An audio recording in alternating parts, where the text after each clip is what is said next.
નમસ્તે વિદ્યાર્થી મિત્રો, નોલેજ ગાર્ડનમાં તમારું સ્વાગત છે। આજે આપણે સંભાવનાનો દાખલા નંબર 14 કરશું, જેમાં પત્તાની વાત આવે છે અને ઘણા બધા વિદ્યાર્થીઓને પત્તા વિશે ખબર જ નથી હોતી। આપણે પત્તા રમવા માટે નહીં પણ ભણવા માટે તો શીખવા જ પડશે। તો પહેલાં આપણે થોડીક પત્તાની સમજૂતી લઈએ। કુલ પત્તા 52 હોય છે। આ 52 પત્તાની અંદર એક આ ટાઈપનો શેપ હોય છે, આને આપણે કહીએ છીએ ફુલ્લીનો પત્તો। અને આ જે ફુલ્લીનો પત્તો હોય છે એ કાળા રંગનો હોય છે, બરોબર। હવે દરેક પત્તા જે હોય છે ને એમાં બે કાળા રંગના હોય છે અને બે લાલ રંગના હોય છે। હવે બે કાળા રંગના કયા છે? તો એક આ ફુલ્લીનો કાળા રંગનો પત્તો હોય છે, બીજો એક આવો શેપ હોય છે,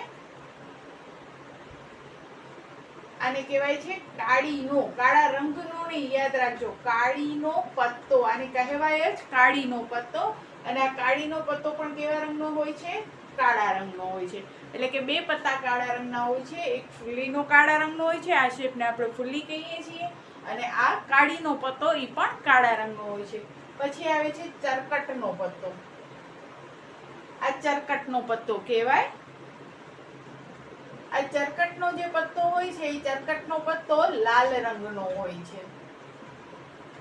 આ બંને કાળા રંગના, આ ચરકટનો હોય છે એ લાલ રંગનો હોય છે। અને ત્યાર પછી આવે છે લાલીનો પત્તો। કંઈક આવું શેપ એનો હોય છે, જેને આપણે શું કહીએ છીએ? લાલીનો પત્તો। આ લાલીનો પત્તો એટલે એ પણ કેવા રંગનો હોય છે? લાલ રંગનો હોય છે। તો આવી રીતે દરેક પત્તાની અંદર બે કાળા અને બે લાલ રંગના પત્તા હોય છે। પત્તાની અંદર તો 4 એકા હોય, જેમ કે બે કાળા રંગના અને બે લાલ રંગના, એટલે 4 એકા, 4 બક્કા, 4 ત્રક્કા, ચોકા, પંજા, છક્કા, સત્તા, અઠ્ઠા, નવા, દસા, ગુલ્લો, રાજા અને રાણી। આમ દરેક પત્તા 4 એટલે કુલ પત્તા કેટલા થાય? આપણા 52 થાય। હવે આપણે એ જ 52 પત્તાનો અહીંયા કને દાખલો કરવાનો છે। આ આસમ ઘણી બધી વાર પૂછાઈ પણ ગયો છે પરીક્ષામાં। તો હવે આપણે શાંતિથી દાખલો કરી, કારણ કે આની અંદર આપણે 6 સંભાવનાઓ સાબિત કરવાની છે। હવે તમને આ તો સમજાઈ જ ગયો છે કે આ ફુલ્લીનો પત્તો છે, આ કાળીનો પત્તો છે, આ ચરકટનો છે અને આ લાલીનો પત્તો છે। બે પત્તા જે ફુલ્લીના અને કાળીના હોય છે એ કાળા રંગના હોય છે, એક ચરકટનો હોય છે અને એક લાલીનો પત્તો હોય છે જે લાલ રંગનો હોય છે। અને દરેક પત્તા 4 હોય, એકો 4, બક્કો 4, ત્રક્કો 4, એવી રીતે દરેક પત્તા 4 હોય। 10 સુધી 4 પત્તા એટલે 40, પછી 4 રાજા, 4 રાણી ને 4 ગુલામ, એટલે કુલ આપણા પત્તા થશે 52। હવે આપણે જોઈએ આપણો દાખલા નંબર 14। તો દાખલા નંબર 14 માં કહે છે કે સરખી રીતે ચીપેલા 52 પત્તામાંથી એક પત્તું કાઢવામાં આવે છે। હવે 52 પત્તામાંથી તમને કોઈ એક પત્તો જ કાઢવાનો કહે છે, અને તે લાલ રંગનો રાજા હોય, મુખ મુદ્રા વાળું પત્તું હોય, લાલ રંગનું મુખ મુદ્રા વાળું પત્તું હોય, લાલનો ગુલામ હોય, કે પછી કાળીનું પત્તું અથવા ચોકટની રાણી મળવાની સંભાવના। દાખલાની શરૂઆત આપણે કરીએ તો આપણે કહીએ કે કુલ પત્તા કેટલા છે? 52। એટલે આપણે અહીંયા લખશું કુલ પત્તા 52। હવે આપણે જોઈએ આપણને પહેલા શું પૂછ્યું છે, તો એના માટે આપણે લખીએ ઘટના એ, લાલ રંગનો રાજા। જો અહીંયા લાલીનો રાજા નથી કીધું, તમને કીધું છે લાલ રંગનો રાજા। તો હવે તમને બધાને વિદ્યાર્થી મિત્રોને ખબર છે કે લાલ રંગના કેટલા પત્તા હોય છે? 2 પત્તા હોય છે। તો લાલ રંગના રાજા પણ કેટલા હશે? 2 હશે। એટલે લાલ રંગનો રાજા 2, એટલે P of A બરાબર ઘટના A ની સંખ્યા છેદમાં કુલ, એટલે કે 2 ના છેદમાં 52, 2 એકા 2 અને 26 દુ 52, એટલે કે આપણો જવાબ આવશે 1 ના છેદમાં 26। પછી આપણે જઈએ ઘટના બી તરફ। તો મુખ મુદ્રા વાળું પત્તું। તો મુખ મુદ્રા વાળું પત્તું કેને કહેવાય છે? તો મુખ મુદ્રા વાળું પત્તું એટલે કે જે પત્તા ઉપર ચહેરા દોરેલા હોય, મુખ દોરેલું હોય। તો આપણે જાણીએ છીએ કે 4 રાજાના મુખ, 4 પત્તા રાજાના હોય છે, 4 રાજાના મુખ દોરેલા છે, 4 રાણીના મુખ દોરેલા હોય છે અને 4 ગુલામના। અહીંયા જોકર નથી લેવાનું, એટલે કે 4 મુખ મુદ્રા વાળા પત્તા, એટલે ઘટના બી, મુખ મુદ્રા વાળા પત્તાની સંખ્યા।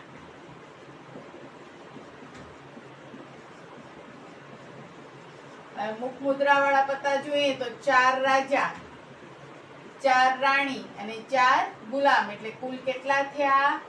4 તેરી 12, એટલે કુલ પત્તા થયા આપણા 12। એટલે મુખ મુદ્રા વાળા પત્તા કેટલા છે? 12 પત્તા છે. હવે મુખ મુદ્રા વાળા જે પત્તા છે 12, 4 રાજા, 4 રાણી અને 4 ગુલામ. તો P of B બરાબર ઘટના B ની સંખ્યા છેદમાં કુલ, એટલે કે 12 ના છેદમાં 52. છેદ ઉડાડીએ તો 2 6 12. જેને છેદ ઉડાડતા ના આવડે નાનામાં નાના આવી રીતે ભાગ કરતા જાઓ. 26 દુ 52, એટલે 2 2 ઉડી ગયા. હજી 6 ના ભાગ પડે છે. 3 દુ 6 અને 13 દુ 26. આ વળી 2 2 ઉડી ગયા, એટલે જવાબ આવ્યો આપણો 3 ના છેદમાં 13. તો આ થઈ ઘટના બી. હવે ઘટના સી. અહીંયા ઘણી બધી સંભાવના પૂછી છે. બોર્ડ આપણને નાનો દેખાશે કારણ કે અક્ષર આપણા મોટા હોય છે, એટલે તમને સરખું દેખાય. તો હવે ઘટના એ અને બી તમે બરોબર સમજી ગયા હશો, તો એ હું પૂછી અને એમાં જ હવે ઘટના સી કરીશ. છતાં એકવાર ફરીથી રિપીટ કરી દઉં. લાલ રંગનો એટલે લાલ રંગના 2 રાજા હોય, એટલે લાલ રંગના રાજા 2. એટલે P of A ઘટના એ ની સંખ્યા છેદમાં કુલ. ઘટના એ 2 અને કુલ પત્તા આપણા 52. 2 એકા 2, 26 દુ 52, એટલે 1 ના છેદમાં 26. મુખ મુદ્રા વાળો પત્તો એટલે જે પત્તા ઉપર ચહેરા દોરેલા હોય, તો એવા પત્તા કેટલા હોય છે? 12. 4 રાજા, 4 રાણી અને 4 ગુલામ. એટલે P of B બરાબર ઘટના B ની સંખ્યા છેદમાં કુલ, એટલે 12 ના છેદમાં 52. છેદ ઉડાડવા માટે મેં અહીંયા નાના ભાગ કર્યા છે. જેને આવડે છે એ ડાયરેક્ટ કરી શકો છો. 2 6 12, 26 દુ 52, 2 2 ઉડી ગયા એટલે 6 ને 26, 3 દુ 6, 13 દુ 26, વળી 2 2 ઉડી ગયા એટલે 3 ના છેદમાં 13. હવે આપણે જઈએ ઘટના સી તરફ.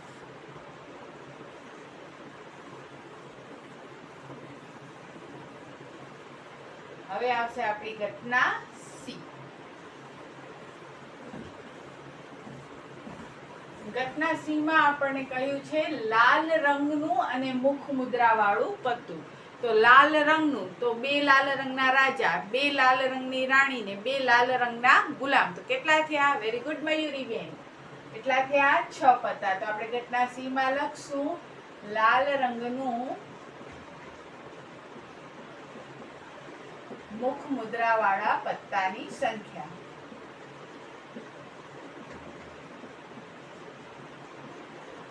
આપણા મયુરીબેન છે ને બહુ મૂંઝાઈ જાય છે, ડરવાનું નહીં ગણિતથી.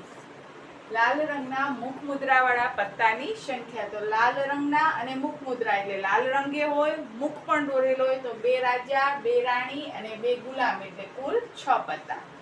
એટલે P of C બરાબર ઘટના સી ની સંખ્યા છેદમાં કુલ.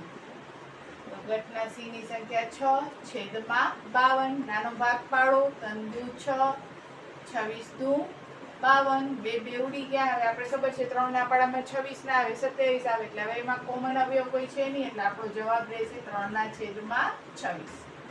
પછી આવશે ઘટના ડી. ઘટના ડી ની અંદર કઈ છે? લાલનો ગુલામ. હવે જો અહીંયા ઘટના ડી છે એમાં લાલ રંગનો નથી કહેતા, લાલનો ગુલામ. લાલનો શેપ તો આપણે જોયો છે, આ લાલનો શેપ છે આપણો, બરોબર. તો આવો લાલનો એક જ ગુલામ હોય, કારણ કે એક ફૂલીનો હોય, એક ચરકટનો હોય અને એક કાળીનો હોય. તો લાલનો માત્ર એક જ ગુલામ હોય. જો લાલ રંગનો કીધો હોત તો તમારે 2 લખવાના હોય, પણ અહીંયા તમે કીધું છે લાલનો ગુલામ. તો લાલનો ગુલામ એક જ હોય, એટલે ઘટના ડી લાલનો ગુલામ ની સંખ્યા. તો લાલના ગુલામની સંખ્યા 52 પત્તામાં કેટલી હોય છે? 1. એટલે કે P of D બરાબર ઘટના ડી ની સંખ્યા છેદમાં કુલ, એટલે 1 ના છેદમાં 52. એટલે આમાં તો કોઈ સામાન્ય અવયવ હોય નહીં, એટલે 1 ના છેદમાં 52 એ આપણો શું રહેશે? જવાબ રહેશે. લાલ રંગનું કહે છે તો લાલ રંગના 2 પત્તા અને પાછું મુખ મુદ્રા વાળું એટલે 2 રાજા, 2 રાણી અને 2 ગુલામ, એટલે કુલ 6. લાલનો ગુલામ કહે છે તો 1 સંખ્યા અને છેદમાં બંનેમાં શું લખવાના? 52. હજી આપણો દાખલો પૂરો નથી થયો. સી અને ડી ઘટના થઈ, એ બી સી ડી 4 ઘટના થઈ આપણી, બરોબર. હવે આપણે જોઈએ ઘટના ઈ.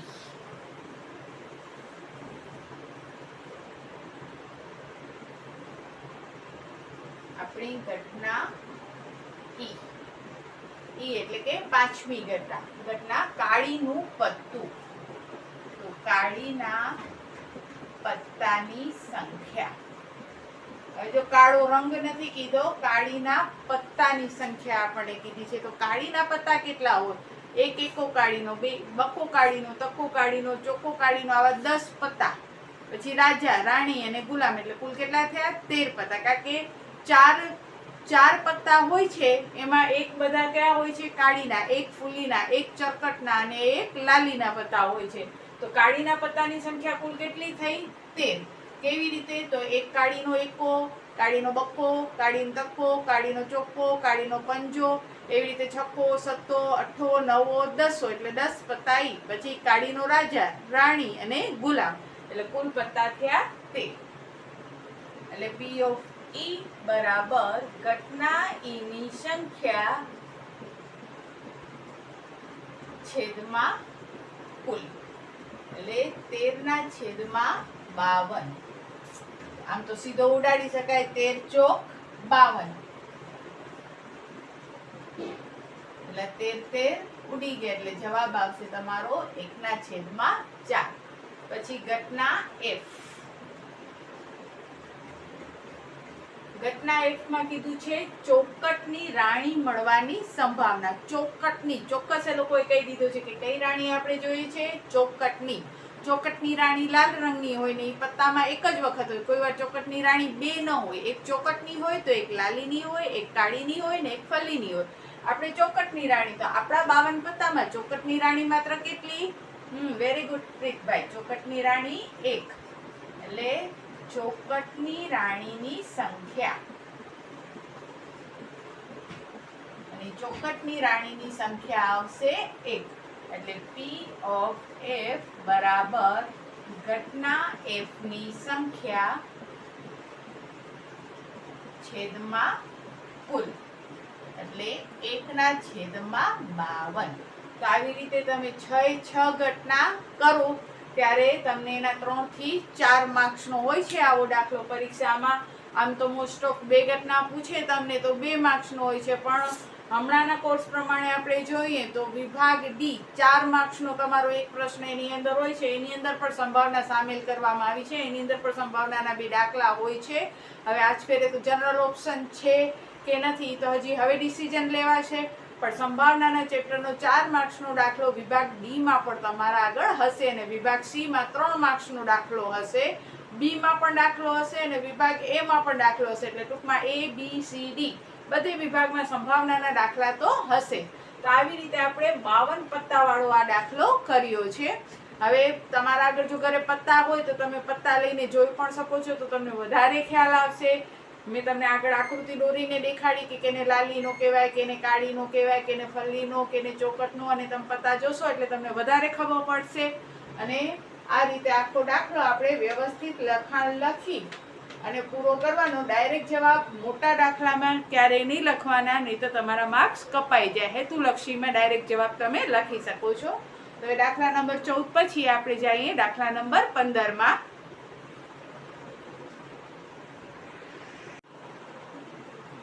હવે જો અહીંયા આપણે 15મો દાખલો, એમાં કીધા છે કે આપણા કને 5 ચોકટના પત્તા છે. ધ્યાન રાખજો, અહીંયા કને આપણા કને 52 પત્તા નથી. આપણને માત્ર 5 ચોકટના પત્તા જ દેવામાં આવ્યા છે, જેમાં એક દસો છે, એક ગુલામ છે, એક રાણી છે, એક રાજા છે અને એક એકો છે. 1, 2, 3, 4 ને 5. અને 5 પત્તા શેના છે? ચોકટના છે, લાલ રંગના ચોકટના છે. એ તમામ પત્તાના જે મુખ છે એ આમ નીચે તરફ રાખી દીધેલા છે, એટલે આપણે જોઈ ન શકીએ. એને સરખી રીતે એને ચીપી નાખ્યા છે. પછી યાદચ્છિક રીતે એટલે કે જોયા વગર એક પત્તું કાઢવામાં આવે અને તે રાણીનું પત્તું હોય. તો આપણે સ્ટાર્ટિંગ પહેલા શું કરશું કે કુલ પત્તા આપણા પાસે કેટલા છે? 5. એટલે કુલ પત્તા 5 અથવા કુલ પત્તાની સંખ્યા 5 એમ પણ તમે લખી શકો. પછી ઘટના A. ઘટના એની અંદર રાણીનું પત્તું નીકળે તેવી. તો રાણીના પત્તાની સંખ્યા. હવે આપણને ખબર છે કે જુઓ 5 પત્તા છે, એમાં રાણીબેન કેટલા છે? એક જ છે, એટલે રાણીની સંખ્યા 1. એટલે P of A બરાબર ઘટના એ ની સંખ્યા છેદમાં કુલ, એટલે કે 1/5. રાણીના પત્તાની સંખ્યા આપણા કને કેટલી છે? 1 જ છે. આપણા આગળ 5 પત્તા હતા, દસો, ગુલામ, રાણી, રાજા અને એકો. એમાં રાણીના પત્તાની સંખ્યા 1, એટલે આપણી ઘટના એ ની સંખ્યા 1 અને આપણા આગળ હતા કુલ પત્તા 5. હવે બીજામાં કીધું છે કે જો રાણી કાઢી નાખવામાં આવે તો જો રાણી કાઢી નાખવામાં આવે, રાણીને કઢાય, કોઈ પોતાની રાણીને ન કાઢે તો આપણે પથ્થામાં રાણીને કાઢી નાખશું. જો રાણી કાઢવામાં આવે એટલે કે રાણીને કાઢી નાખવામાં આવે,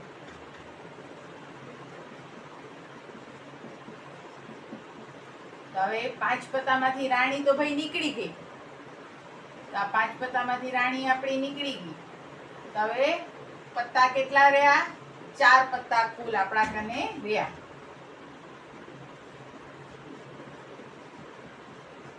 કારણ કે રાણીને તો આપણે શું કર્યું છે? કાઢી નાખ્યું છે. જો રાણી કાઢી નાખવામાં આવે તો કુલ પત્તા કેટલા રહે? 4 રહે. કારણ કે 5 પત્તા હતા એમાંથી રાણી કાઢી નાખી. પછી એમાં કહે છે જો એકો હોય તો એ નંબરમાં કીધો છે તો આપણે લખશું ઘટના બી એકો નીકળે તેવી સંખ્યા, તેવા પત્તાની સંખ્યા અથવા એકાની સંખ્યા એમ લખે તો પણ ચાલશે. એકાની સંખ્યા. તો હવે જુઓ ભાઈ, આપણા આગળ પત્તા હતા દસો, ગુલામ, રાણી, રાજા, એકો. આ રાણીને તો આપણે કાઢી નાખી. તો હવે એકાની સંખ્યા કેટલી છે? 1. તો P of B બરાબર ઘટના બી ની સંખ્યા છેદમાં કુલ. ઘટના બી ની સંખ્યા 1 અને કુલ પત્તા કેટલા છે? હવે આપણા કને 5 નહીં પણ 4, કારણ કે રાણીને કાઢી નાખી છે એટલે કુલ પત્તા 4. એટલે જો એકો નીકળે તો એકાની સંખ્યા કેટલી છે? આપણા કને 1 જ છે અને કુલ પત્તા કેટલા છે? 4. પછી એમ જ પાછું બી પૂછ્યું છે કે રાણી હોય તેની સંભાવના, એટલે હું આ ઉપરનું હવે ભૂસી નાખું છું.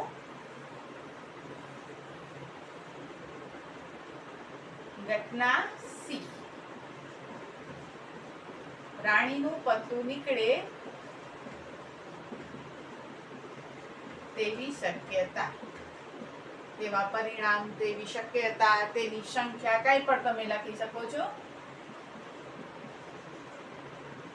હાલો અહીંયા આપણે શક્યતા લખી. તો રાણીનું પત્તું નીકળે. હવે રાણીને તો આપણે કાઢી નાખી છે, તો હવે તો આપણા કને રાણી છે નહીં, તો એ રાણીનો પત્તો નીકળે એવી શક્યતા તો કોઈ છે નહીં, કારણ કે રાણી છે જ નહીં આપણી પાસે, તો રાણી નીકળવાની નથી. તો રાણીનું પત્તું નીકળે તેવી શક્યતા 0. એટલે P of C બરાબર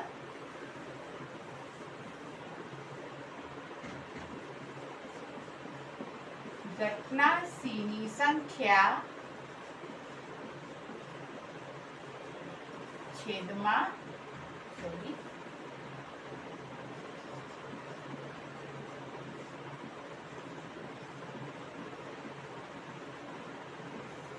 છેદમાં કુલ. હવે રાણી બેની તો સંખ્યા છે નહીં એટલે 0. અહીંયા પણ કુલ પત્તા આપણા કેટલા આવશે? 4. જો પેલા પત્તા 5 આપ્યા હતા પછી એક કાઢી નાખ્યો એટલે હવે થઈ ગયા 4. કોઈ પણ રકમ 0 વડે ભાગે કે ગુણે એટલે જવાબ શું આવે? આપણો 0 આવે. તો આ હતો આપણા દાખલા નંબર 15 કે જેની અંદર પેલા 5 પત્તામાંથી રાણી નીકળે તેની સંભાવના તો રાણી 1 હતી એટલે આપણી સંભાવના હશે 1/5 કુલ 5. પછી રાણીને કાઢી નાખીએ આપણે તો હવે આપણા આગળ પત્તા 4. પછી 4 પત્તામાંથી એકો નીકળે તો એકાની સંખ્યા પણ 1 જ હતી એટલે એની સંભાવના આવશે 1/4. પછી કહે છે કે રાણી હોય તેની, તો ભાઈ રાણીને તો કાઢી નાખી છે, હવે રાણી ક્યાંથી આવે? તો એની સંખ્યા 0 છેદમાં કુલ 4 એટલે જવાબ આવશે આપણો 0. સંભાવના આવશે 0. તો આ હતો આપણો દાખલા નંબર 15. નેક્સ્ટ વિડીયોમાં આપણે 16, 17 અને 18મો દાખલો કરશું. આશા છે તમને બધું સમજાતું હશે. ન સમજાય તો તમે મને જાણ કરી શકો છો. અને આ સિવાય પણ તમારો કોઈ પ્રશ્ન હોય તો એ પણ તમે મને બતાવી શકો છો. જય ભારત. સૌ ભણે સૌ આગળ વધે.